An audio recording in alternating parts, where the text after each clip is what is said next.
بسم الله الرحمن الرحيم.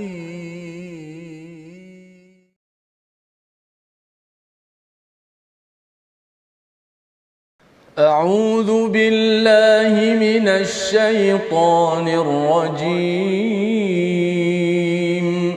بسم الله الرحمن الرحيم. الحمد لله رب العالمين الرحمن الرحيم مالك يوم الدين إياك نعبد وإياك نستعين اهدنا الصراط المستقيم صراط الذين أنعمت عليهم غير المغضوب عليهم ولا الضالين.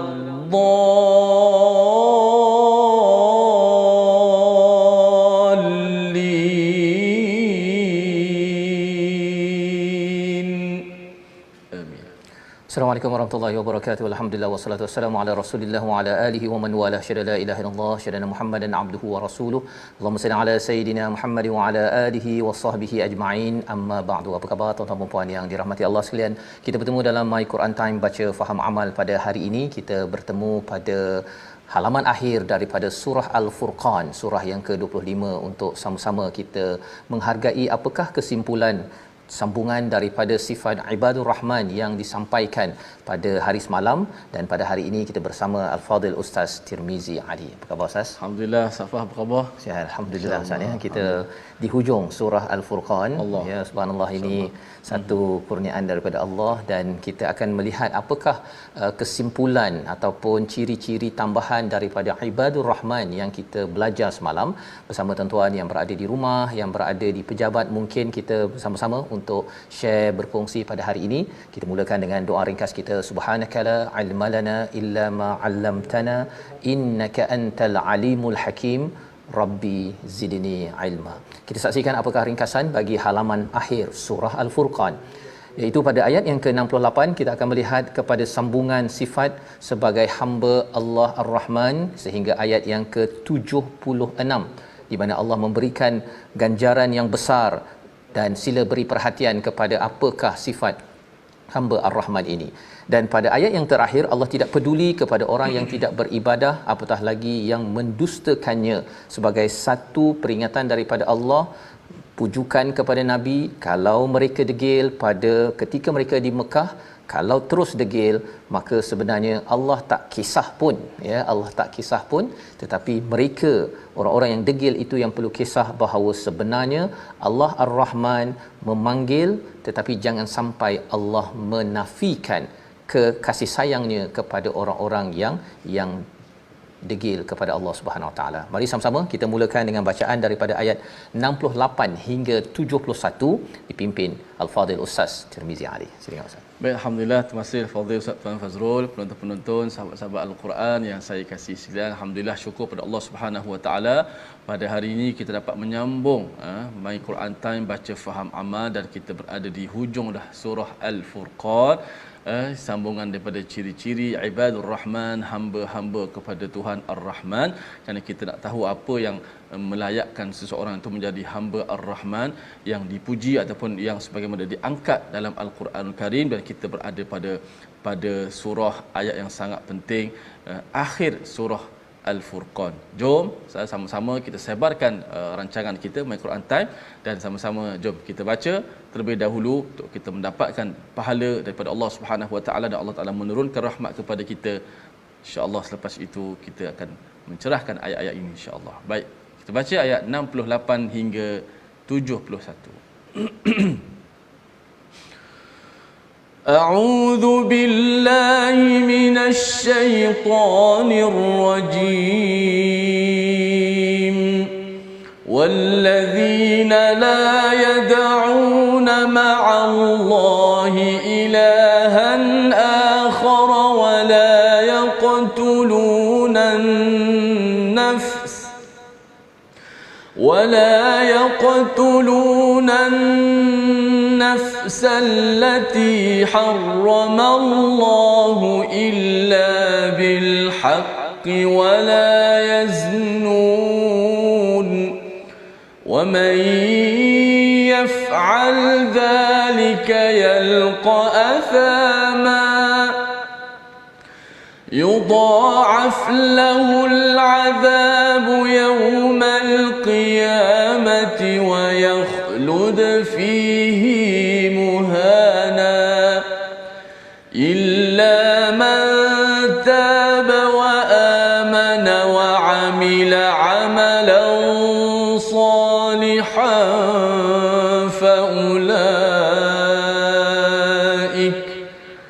فأولئك يبدل الله سيئاتهم حسنات وكان الله غفورا رحيما ومن تاب وعمل صالحا فإنه يتوب إلى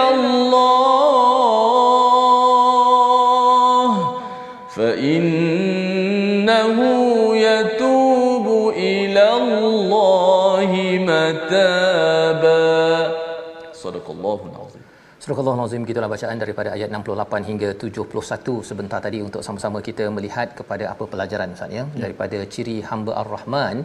Semalam kita sudah pun melihat beberapa ciri yang kalau kita kumpulkan, kalau menurut kepada Ibnu Ashur ada 11 ya, kalau ikut pada Imam Sya'rawi ada 12, Yusuf Qaradawi pun menyatakan ada 12. Jadi 11 atau 12 cara kita melihat memisah-misahkannya, tetapi yang pastinya sifat-sifat ini disambung pada ayat yang ke-68 ya, iaitu walladzina la yad'una ma'allahi ilahan akhar, iaitu mereka ini tidak menyembah, tidak berdoa, tidak memohon kepada selain daripada Allah Subhanahu Wa Taala, tidak syirik ya, tidak syirik, tidak bergantung kepada makhluk ataupun apa-apa sahaja sumber ideologi tentang permintaan, tentang sumber kasih sayang yang sebenar-benarnya kecuali daripada Allah Subhanahu Wa Taala.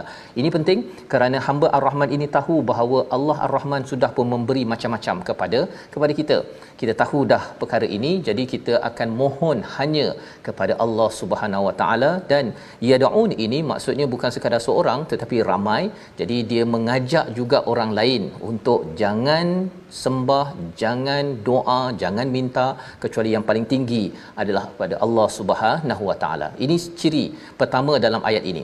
Seterusnya wala yaqtuluna an-nafsallati harramallahu illa bil haqq. Mereka tidak membunuh satu jiwa, walaupun satu jiwa, kecuali yang dibenarkan, illa bil haqq ya. Kerana apa? Kerana ada bil haqq ini maksudnya ustaznya bila ada hukuman jenayah, kalau perlu qisas dan sebagainya, itu al haqq, itu ada kebenaran. Tetapi selain daripada itu dia tidak membunuh ya. Kalau tadi syirik hubungan dengan Allah, ini hubungan dengan manusia, ada satu lagi hubungan dengan manusia iaitu wala yaznun, mereka tidak berzina. Dalam surah Al-Isra Allah mulakan dahulu dengan wala taqrabuz zina, kemudian baru bercakap tentang jangan membunuh ya kepada anak dan sebagainya. Jadi nak ceritanya bahawa bunuh dan zina ini adalah dua dosa besar, kesan daripada syirik kepada Allah Subhanahu Wa Taala. Orang yang tidak kisah kepada Allah dia sanggup untuk membunuh. Orang yang tak kisah pada Allah dia tidak kisah untuk terlibat dengan zina. Dan sebenarnya perbincangan sekarang ustaz ya, ada yang kata bahawa rasuah ya, rasuah sebenarnya dia menghala kepada boleh bunuh orang, dia boleh simin orang pun boleh ya, dan dia boleh bagi dia perempuan dan boleh menghalalkan kepada zina. Itu sebabnya ada setengah ulama dia kata bahawa kalau katakan bunuh ini boleh sampai gantung, orang yang terlibat dengan rasuah kalau dah memang dikaji sampai dia menghalalkan pada pembunuhan, pada perzinaan, orang ini pun sepatutnya ada ijtihad yang mengatakan kena gantung. Disebabkan apa? Rasuah ini dia bukannya sekadar RM1, RM2 ya, tetapi dia memberi kesan yang besar kerana dia tidak kisah, dia nakkan daripada manusia bukannya daripada Allah untuk menjadi kaya RM1 ataupun kaya RM2. Dan seterusnya Allah menyatakan di hujung itu wa may yaf'al dzalika yalqa athama. Siapa yang buat perkara itu, yaf'al ini maksudnya ialah buat tanpa sedar. Ya, tanpa sedar ini maksudnya dia tidak betul-betul baiki niatnya kepada Allah. Kadang-kadang dia ikut-ikut, kadang-kadang dia tidak ada ilmu, kadang-kadang dia ada ilmu tapi mengikut perasaan, maka ini digelar sebagai athama. Ini adalah dosa yang besar. Kepada seorang hamba sepatutnya dia akan rasa saya bimbang daripada terlibat perkara ini, dan kalau pernah terlibat, Allah kata bahawa yudha'af lahul azab, mereka akan digandakan azab pada hari kiamat dan dikekalkan fihi muhana, dengan kehinaan. Mengapa digandakan? Kerana orang-orang ini dia sudah pun dia mengetahui pasal Allah Subhanahu Wa Taala, tetapi dia mensyirikkan Allah Subhanahu Wa Taala. Mereka ini sudah tahu bahawa nafs ataupun jiwa manusia ini amat berharga, tetapi mereka tetap juga untuk membunuh ataupun tidak menghargai nyawa walaupun satu manusia. Dan yang ketiganya adalah kerana mereka yaznun. Bila bercakap tentang yaqtulun an-nafs ini, bunuh ini adalah kita jenayah secara fizikal, tetapi yaznun adalah jenayah secara spiritual. Dia akan mematikan hati, dia akan mematikan perasaan ghirah di dalam seseorang individu, dalam sebuah masyarakat. Jadi apakah ada peluang untuk kembali balik kalau katakan terlibat dengan perkara-perkara ini? Ada peluang tak?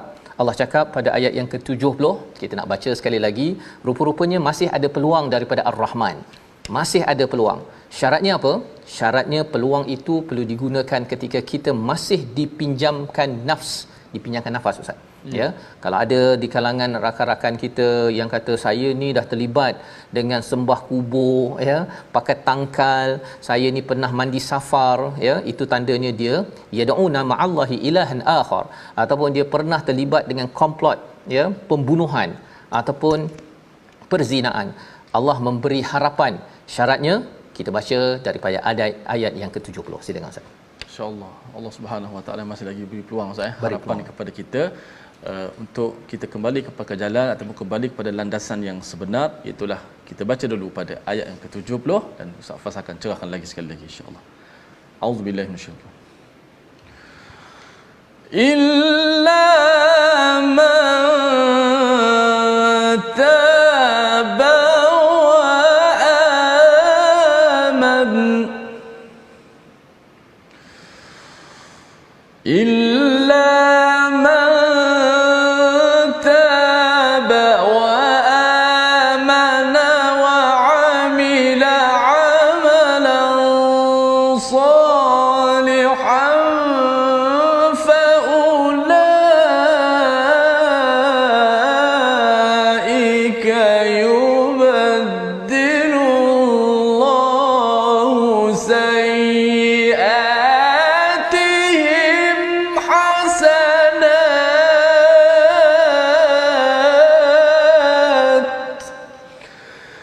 وَكَانَ اللَّهُ غَفُورًا رَحِيمًا.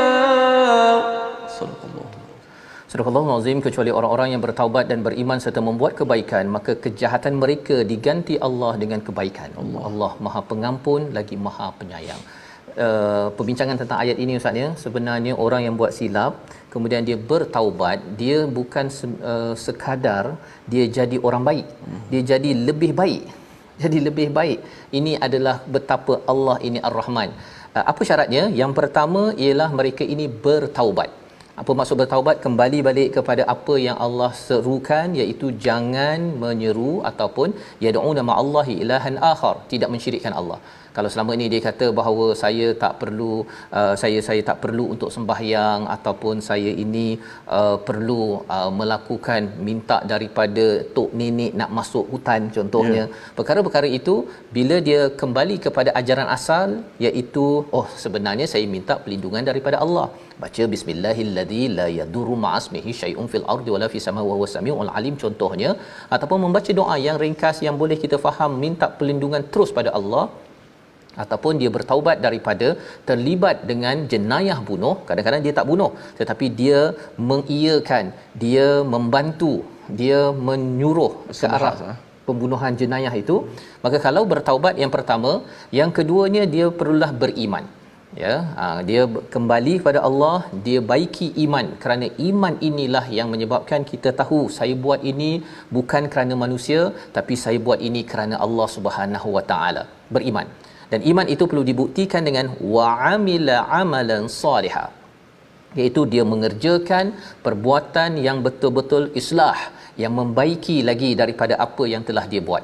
Maksudnya dia jauhkan diri daripada orang-orang yang bercakap pasal nak bunuh ataupun berzina ataupun perkara-perkara syirik, baca Quran dan pingi kepada orang-orang yang baik. Maka Allah kata faulaika yubaddilullahu sayyiatihim hasanat. Subhanallah, Ustaz ya. Segala keburukan-keburukan yang dia buat dulu, dia banyak komplot, guna masa membazir untuk berbincang perkara-perkara yang tidak bermanfaat sebentar tadi, syirik, zina dan juga membunuh tadi itu, Allah gantikan masa itu, segala amalan dia itu dengan kebaikan. Tukar, Ustaz, tukar. Jadi ada yang tanya bahawa kalau macam tu baik jadi tak berapa baik. Bukan begitu ya. Ini sebenarnya apabila kita dah buat baik, teruskan kebaikan, Allah akan beri ganjaran. Tetapi kalau katakanlah ada yang kata bahawa saya ni 60 tahun, 50 tahun memang teruk hidup saya, tapi sekarang ini saya nak bertaubat, saya nak beriman dan saya akan buat amal soleh, saya akan derma, saya akan baca Quran, kempen Quran, terus saya nak cover up balik, nak tutup balik. Sebenarnya Allah kata kamu ada peluang. Di mana Allah bagi ganjaran itu di akhirat. Cuma di dunia ini kalau ada balasan kepada orang yang syirik ataupun membunuh, kalau katakan kena penjara Ustaz ni, kalau dalam Islam kalau qisas dia kena qisas mati, dibunuh balik semula, ataupun yaznun dia akan dipukul ya ataupun direjam, maka jenayah ataupun balasan di dunia itu dia kena ambil. Di dunia kena ambil. Pada zaman Rasulullah ada seorang wanita yang minta pada Rasulullah untuk direjam. Pasal apa? Pasal dia terlibat dengan zina ini. Di dunia bila dia sudah melalui hukum jenayah tersebut, dia punya hukuman dia, maka di akhirat nanti Allah kata semua masa dia yang teruk tersebut Allah gantikan dengan kebaikan. Di dunia kena ikutlah peraturan, bukannya kata kalau macam tu saya nak lari ke negara lain, saya tidak mahu dihukum pasal saya rasa bahawa saya akan diampunkan Tuhan. Tidak. Ya, dia mestilah mematuhi segala hukuman yang ditentukan dalam Al-Quran. Persoalannya ialah di negara saya contohnya tak ada hukuman itu, Ustaz. Ya. Kena denda RM2,000 saja, macam mana? Iaitu kita serahkan pada pemerintah untuk menanggung apakah kesan daripada tidak melaksanakan hukum dalam Al-Quran. Itu pemerintah yang bertanggungjawab. Kita cuba untuk bertaubat. Taubat bagi seorang manusia ialah dia ikut hukuman yang ditentukan Quran, tapi kalau tak ada, itu pemerintah tanggung. Dan bagi orang itu dia terus beriman, beramal soleh, Allah kata wa kanallahu ghafurur rahima. Masya-Allah. Allah akan ghafur, itu Allah akan tutup segala kelemahan dia itu tadi ya. Kalau katakan saya pakai face shield ni, nampak muka saya Ustaz ya, kalau pakai face mask tu tak nampak. Sebenarnya bila Allah bagi ghafur, Allah bagi kita mighfar, topeng. Orang tak nampak siapa sebenarnya kita yang penuh dengan dosa tersebut, Allah akan tutup. Dan lepas itu apa jadi? Rahimah. Allah sayang seperti mana sebelum kita 20-30 tahun berbuat keburukan itu. Inilah Allah ya. Allah cakap sekali lagi pada ayat 71, wa man taba wa amila salihah. Siapa yang bertaubat, beramal soleh. Iman dah dikeluarkan di sini. Maksudnya taubat, terus berbuat amal baik, terus baiki, tak nak campur lagi kepada perkara-perkara tak baik. Fa innahu yatubu ilallahi mataba. Mereka itu Allah iktiraf sebagai mataba. Di dalam Quran ada taba Ustaz ya. Taba ada istilah taub, ada taubatan dengan mataba. Kalau taub ini paling rendah taubat. Kalau taubatan lebih tinggi. Mataba ini Allah kata betul-betul kamu ini bertaubat. Allah yang iktiraf pasal kamu ni bukan main-main. Bukan yang taubat pagi petang sambung balik. Ya, bukan hari ni taubat besok rasa macam saya nak ulang balik kot. Okey, itu bukan mataba. Mataba ini satu tahap yang tinggi, membawa kepada perkataan pilihan kita saksikan, iaitu dha'afa, iaitu Allah menggandakan. Kalau katakan seseorang itu berbuat dosa yang disampaikan pada ayat yang ke-68, Allah gandakan azab. Tetapi kalau dia bertaubat, Allah gantikan segala masa usianya bersama dosa itu menjadi kebaikan. Kerana apa? Kerana dia berbuat 3 syarat. Yang pertama, bertaubat. Yang kedua, beriman, menguatkan iman dengan Al-Quran, dan yang ketiganya sudah tentu dia membaiki amal setiap hari. Dia jumpa orang-orang soleh, tak nak lagi cari kawan-kawan lama yang ada, lama-lama tu dia block, dia delete, dia keluar daripada grup tersebut. Kali ini grup-grupnya itu penuh dengan Al-Quran, penuh dengan solat, dengan majlis-majlis kebaikan. Itu petanda penting, tuan-tuan boleh semak dalam diri kita. Kalau itu yang berlaku, telefon ini penuh dengan perkara-perkara kebaikan, rupa-rupanya Allah kata fa innahu yatubu ilallahi mataba. Ayat yang ke-71 kita baca sekali lagi, tetapi bila kita masuk ke round kedua kita nanti. Kita rehat sebentar. My Quran Time, baca faham amal, insya-Allah. InsyaAllah.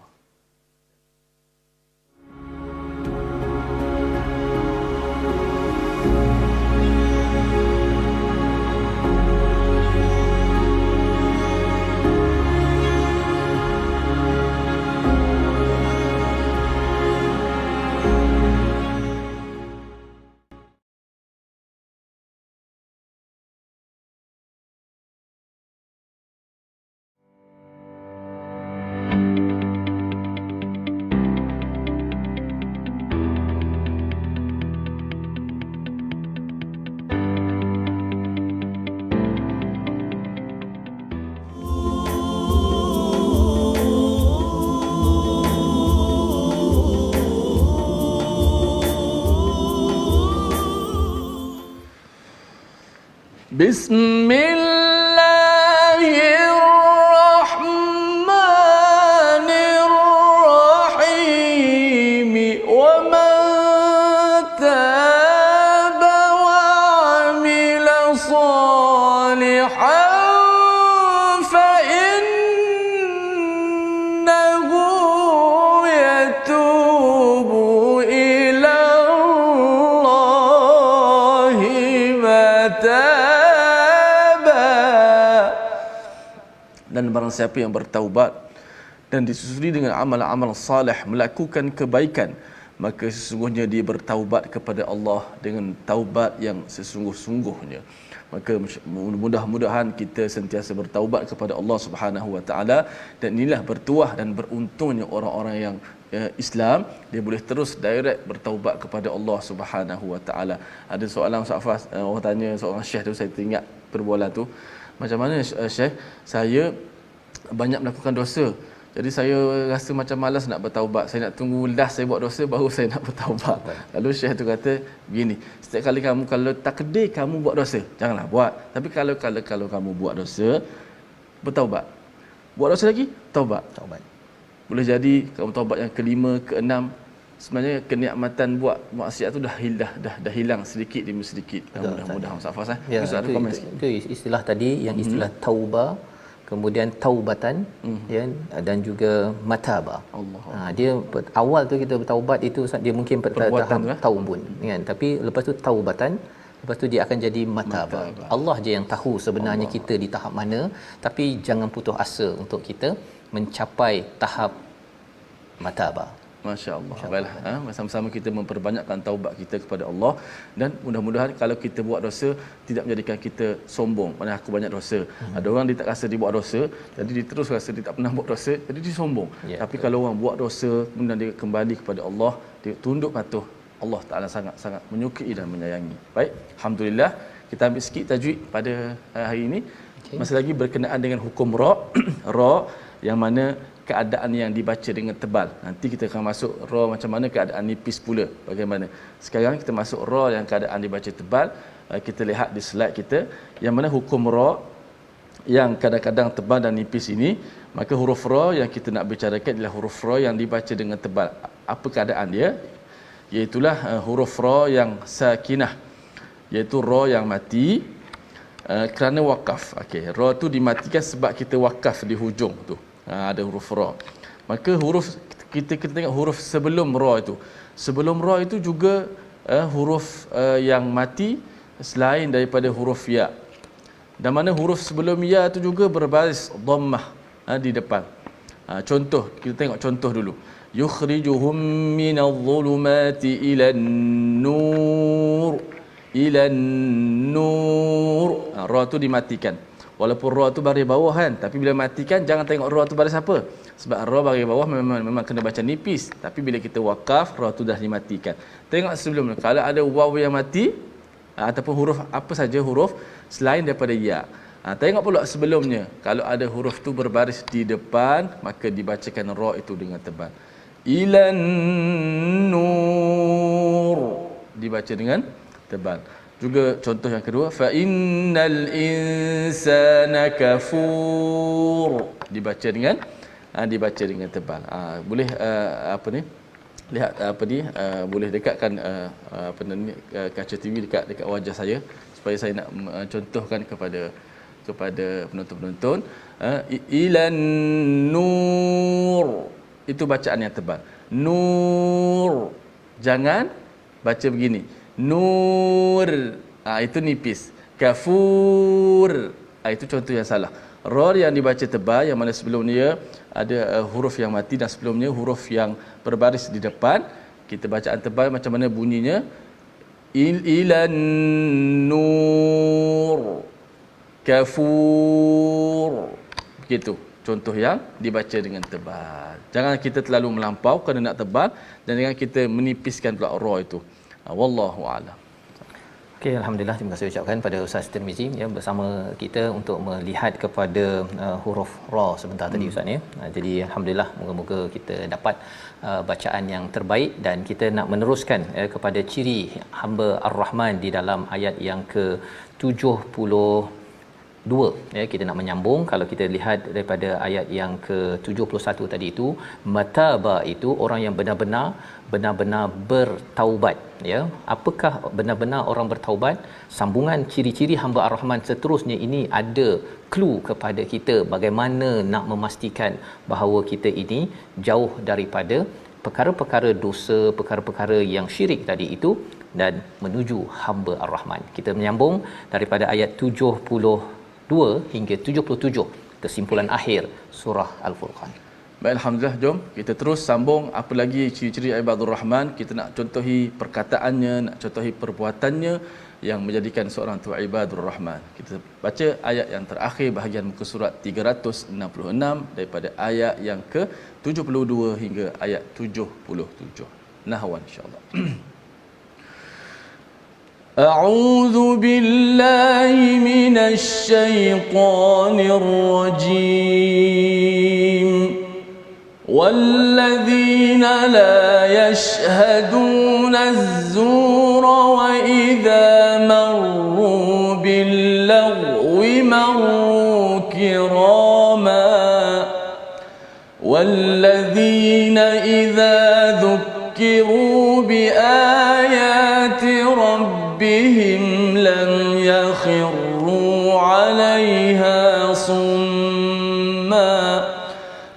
يخروا عليها صما وعميانا والذين يقولون ربنا هب لنا من أزواجنا وذرياتنا قرة أعين ربنا هب لنا من أزواجنا وذرياتنا قرة أعين وجعلنا للمتقين إماما أولئك يجزون الغرفة بما صبروا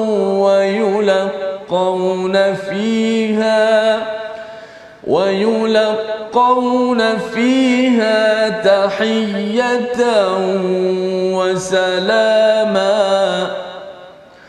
خالدين فيها حسنت مستقرا ومقاما قل ما يعبأ بكم ربي ربي لولا دعاؤكم فقد كذبتم فسوف يكون لزاما. صدق الله. Surah Al-Nazim, gitulah bacaan daripada ayat 72 hingga 77 untuk sama-sama kita menyambung kepada apakah tanda taubat yang sebenar-benarnya dalam hidup kita sebagai hamba Ar-Rahman. Kita ingin pastikan bahawa diri kita adalah insan yang taubatan dan menuju kepada mataba, taubat yang sebenar-benarnya yang diiktiraf oleh Allah Subhanahu Wa Taala. Sifat yang seterusnya pada ayat 72, walladzina la yashhaduna zur, iaitu mereka tidak memberi kesaksian palsu, tidak bercakap perkara-perkara palsu ataupun yang tidak benar. Dan ini adalah perkara yang penting pada zaman ini, pada zaman media sosial, di mana ada orang Ustaznya belum apa-apa lagi dia sudah viralkan berita-berita palsu. Sebenarnya itu bukan ciri hamba Ar-Rahman, kerana hamba Ar-Rahman tahu bahawa kesaksian palsu, kita menyebarkan berita tidak benar, ataupun kalau di mahkamah itu kita cakap saya memang saksikan dia, saya yang tengok dia, tetapi sebenarnya saya tidak menyaksikan perkara tersebut, perkara-perkara jenayah dan sebagainya, maka itu adalah kesaksian yang akan ditanya oleh Allah Subhanahu Wa Taala.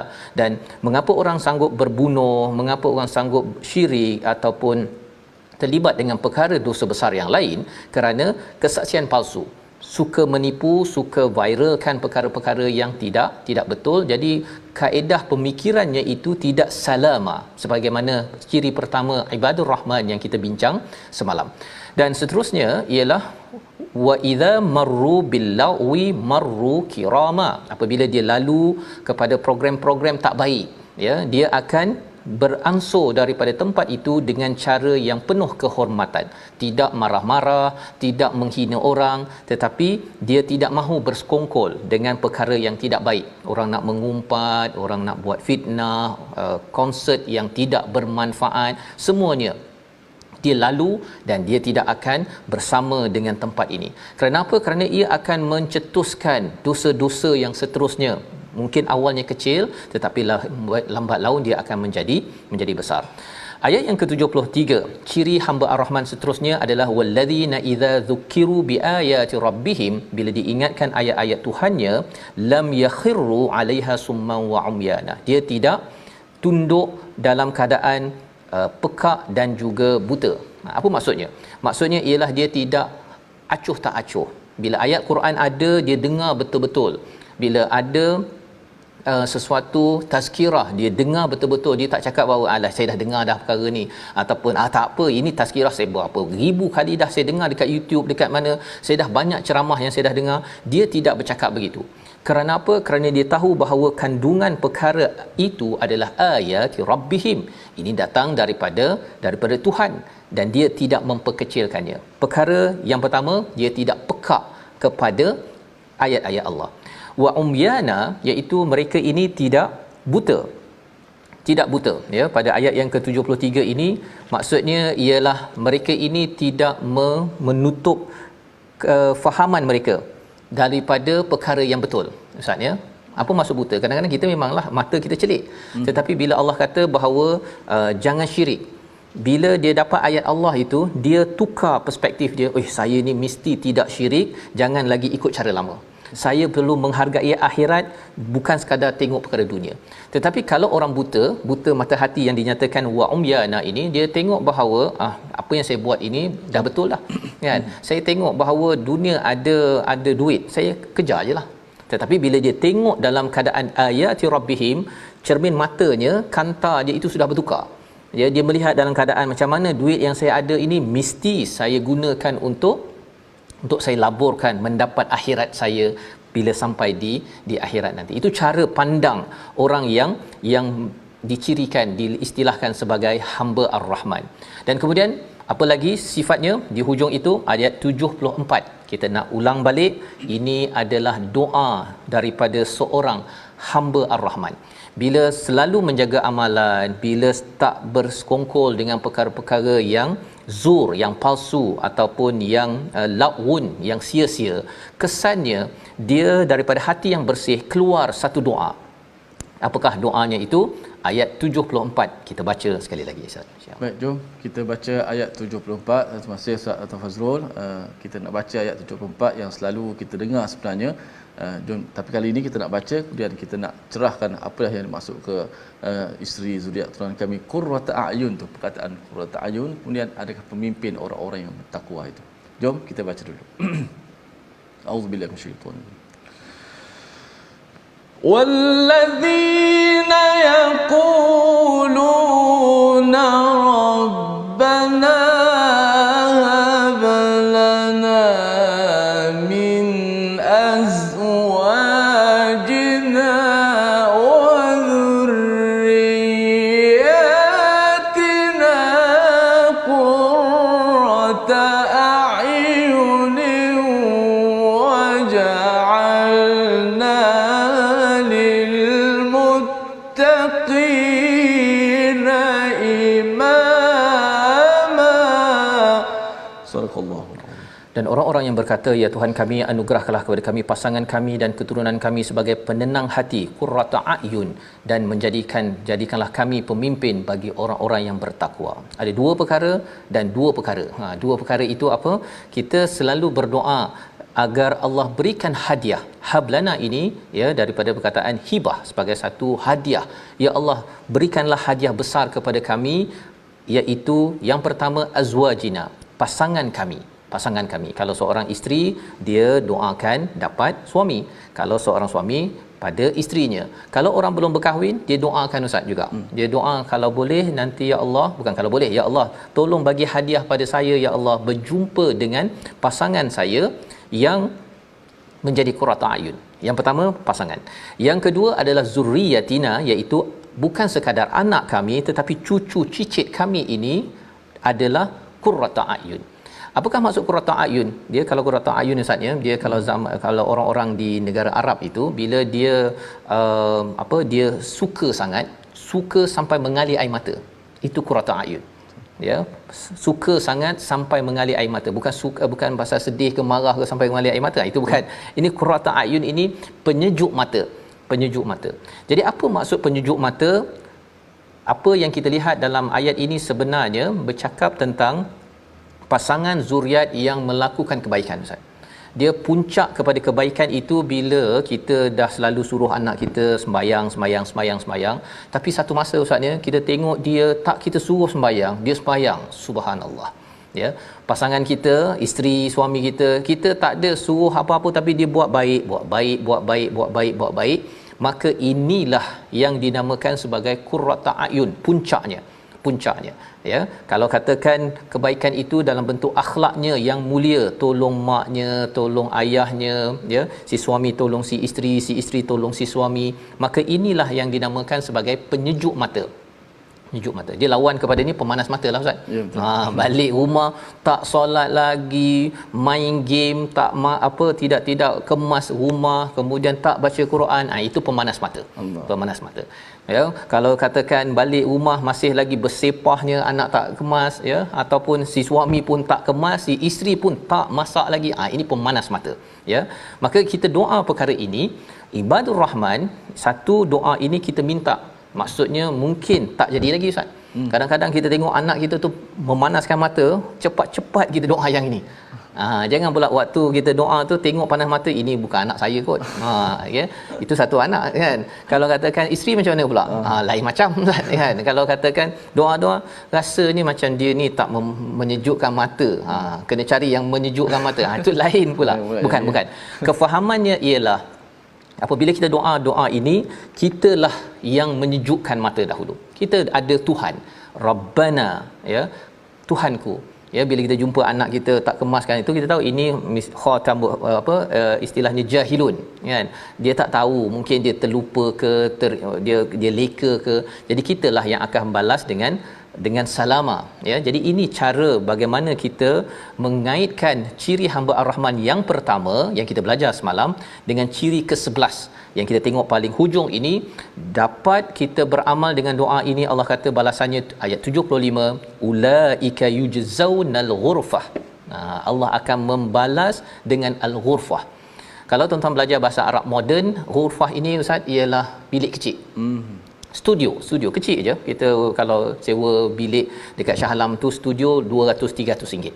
Tetapi al-ghurfah dalam istilah bahasa Arab yang asal adalah satu tempat yang amat luas, yang amat tinggi, ceilingnya amat tinggi. Dia lebih kurang macam penthouse, Ustaz.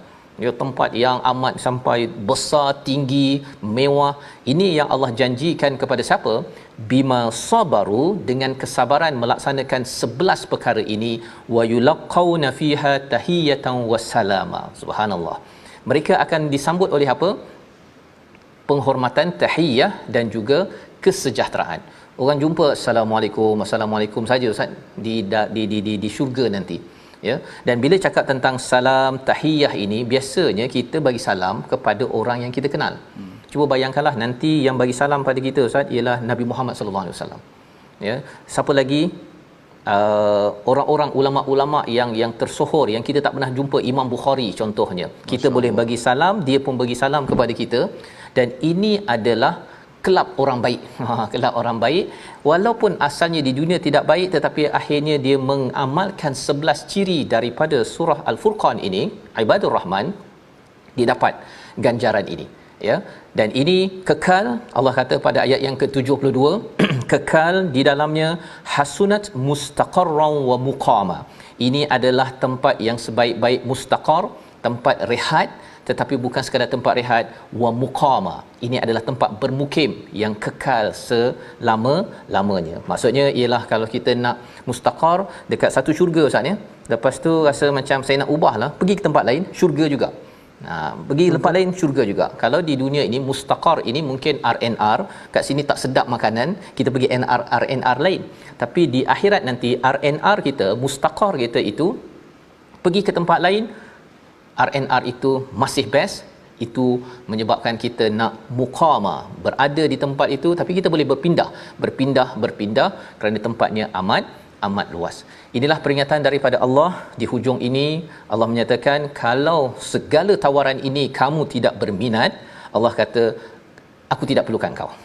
Ini Allah kata pada ayat yang ke-77, di mana faqad kadzabtum fasawfa yakunu lizama, kamu mendustakan tawaran daripada Allah, maka azab pasti menimpa kamu.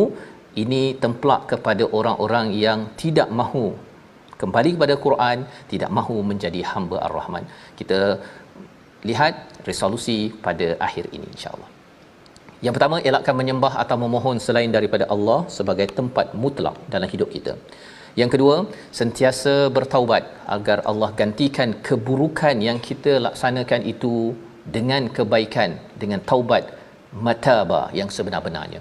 Yang ketiga, sentiasa respon kepada ayat-ayat Allah, jangan buat-buat tak dengar, jangan buat-buat tidak mahu mengubah cara kita melihat dunia, kerana ini adalah tawaran Allah untuk kita mendapat penthouse, ghurfah, tempat yang luas di syurga nanti, insya-Allah. Kita berdoa. Bismillahirrahmanirrahim. Alhamdulillah rabbil alamin. Wassalatu wassalamu ala asyrafil anbiya'i wal mursalin wa ala alihi wa sahbihi ajma'in. Allahumma taqabbal minna salatana, Allahumma taqabbal minna du'aana, Allahumma taqabbal minna qira'atana, Allahumma taqabbal minna taubatana, innaka antas samiul alim. Ya Allah, ya Tuhan kami, terimalah bacaan al-Quran kami, ya Allah, terimalah akan tadabbur kami, amalan kami, ya Allah. Ya Allah, Tuhan kami, terimalah taubat kami, ya Allah. Jadikanlah kami orang-orang yang sentiasa bertaubat kepadamu, bersegera melakukan meminta keampunan kepadamu, ya Allah. Ya Allah, ya Tuhan kami, kurniakanlah kepada kami keampunan, ya Allah, daripada taubat yang nasuha, ya Allah. Ya Allah, ya Tuhan kami, kurniakanlah kepada kami pasangan-pasangan dan juga zuriat keturunan kami yang menjadi penyejuk mata hati-hati kami, ya Allah. Dan jadikanlah kami pemimpin bagi orang-orang yang bertakwa, ya Allah. Ya Allah, terimalah segala amalan kami, ampunkan dosa-dosa kami yang telah lalu, ya Allah. Walhamdulillahirabbil alamin. Amin ya rabbal alamin. Moga-moga Allah mengabulkan doa kita, Ustaz, ya, dan kita doa pada Allah Subhanahu taala kita diizinkan menjadi hamba Ar-Rahman. Inilah perjuangan dalam tabung gerakan Al-Quran, di mana dengan Al-Quran, dengan Al-Furqan yang kita perjuangkan, tuan-tuan boleh menyumbang dalam tabung ini, dan tabung ini kita nak manfaatkan membina masyarakat hamba Ar-Rahman yang mereka ini ada akhlak yang baik, dan mereka ini adalah individu yang sentiasa menjaga akhlak, menjaga integriti, tidak terlibat dengan rasuah, kerana ia akan membawa kepada lebih banyak jenayah pembunuhan dan banyak malapetaka kepada negara ini. Kita bertemu lagi dalam ulangan pada malam ini jam 10 malam dan pagi esok 6 pagi, dan kita akan melihat surah baru, surah Asy-Syu'ara pada hari esok. My Quran Time, baca faham amal, insya-Allah.